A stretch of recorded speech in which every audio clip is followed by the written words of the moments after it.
Mayroon tayong Mitsubishi Adventure 4G63 ang makina po nito. Ang nangyari ito mga boss, ang under niya matining naman, wala siyang palya.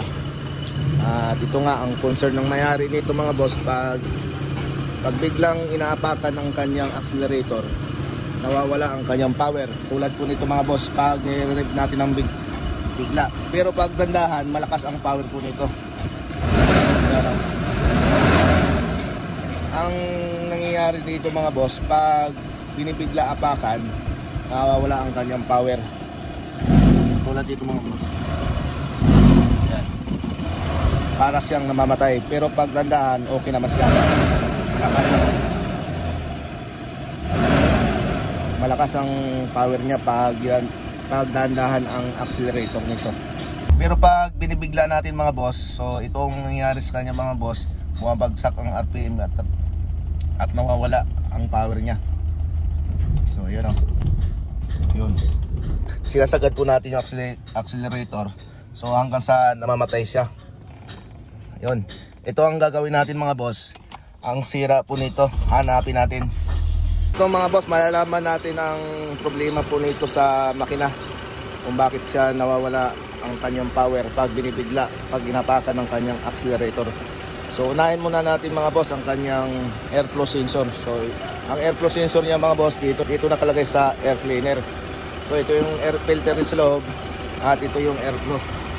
Madali lang mag-testing dito mga boss. Tatanggalin lang natin ang kanyang socket para malaman natin kung sira itong airflow sensor.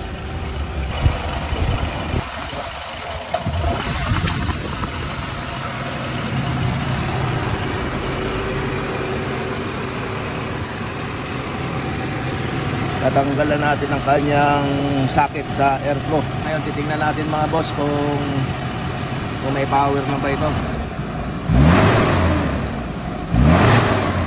Tanggal natin ang kanyang socket sa airflow. So ito, lumabas po ang kanyang check engine. May check engine siya.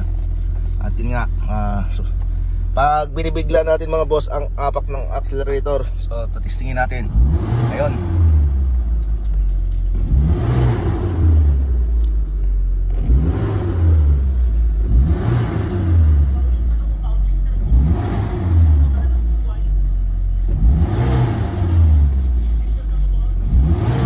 may power siya mga boss kapag binibigla na natin apakan ng kanyang accelerator.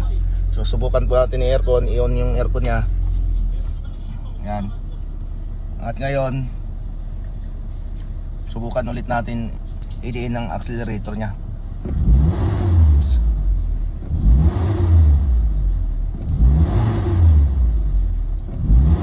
So ayan mga boss, hindi siya namamatay at malakas na po ang kanyang power. So yun, so, yan, okay na siya.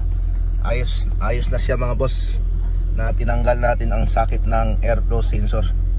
Yun, ang gagawin natin mga boss, doon tayo magpupokus doon sa airflow sensor. So ang gagawin natin mga boss, magtitesting po tayo ng surplus na airflow sensor at susubukan natin ikabit para malaman po natin kung magiging okay ba ang kanyang accelerator niya. Tanggalin natin to. Ito tanggalin.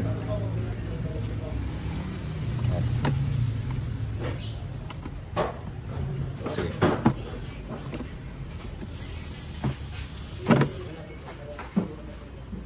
Ayun.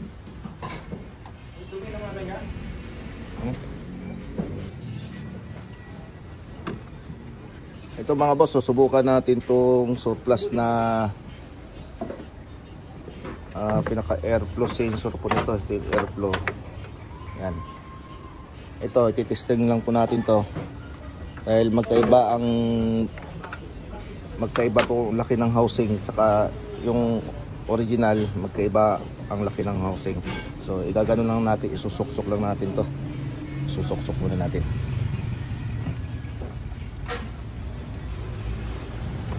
Saksak po yung socket.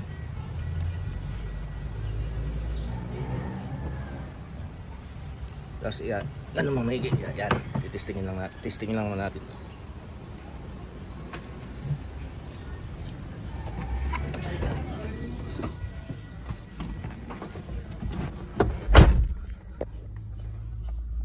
So naikabit na natin ang pan-testing natin na airflow. Ngayon malalaman natin kung magiging okay ba itong ikinabit natin na airflow. So yun lang po kasi nakita natin na sira mga boss. Wala kasi check engine ito, kaya hindi natin malaman kung anong sira. So yun, kahit in-scan namin ito mga boss, walang lumalabas na trouble code. Ito lang gagawin natin, manual na diagnose lang po ang ginawa natin dito. So i-start na natin. So ayun, nawala ang kanyang check engine. So yung RPM nya, ayan, normal. Tapos subukan na po natin mag aircon. Ayan o, yung RPM po nya normal lang. Ayun, patayin muna natin yung aircon. At ngayon susubukan po natin i-accelerator. Dandahanin lang muna natin. So malakas po siya. Ngayon mga boss, bibiglain natin yung pedal nya. Bibiglain natin sagad kung mamamatay pa ba siya o lalakas ang kanyang power. So susubukan natin.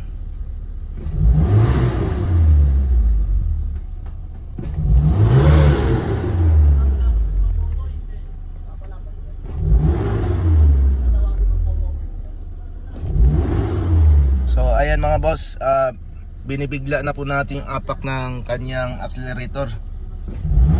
So sumasabay na po siya mga boss sa kanyang pag-accelerator natin. Pag-apak ng pedal sinasagad po, at ang kanyang RPM tumataas kaagad. So yun.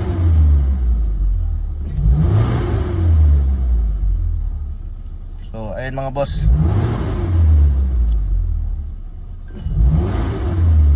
hindi na po siya namamatay pag binibigla ang kanyang pedal sa accelerator. So yun.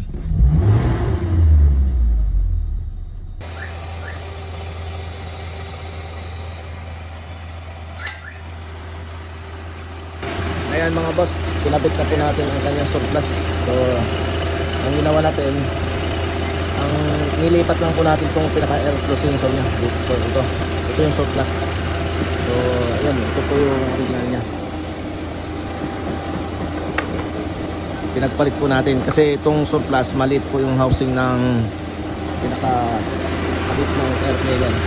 So yun, tingnan natin mga boss.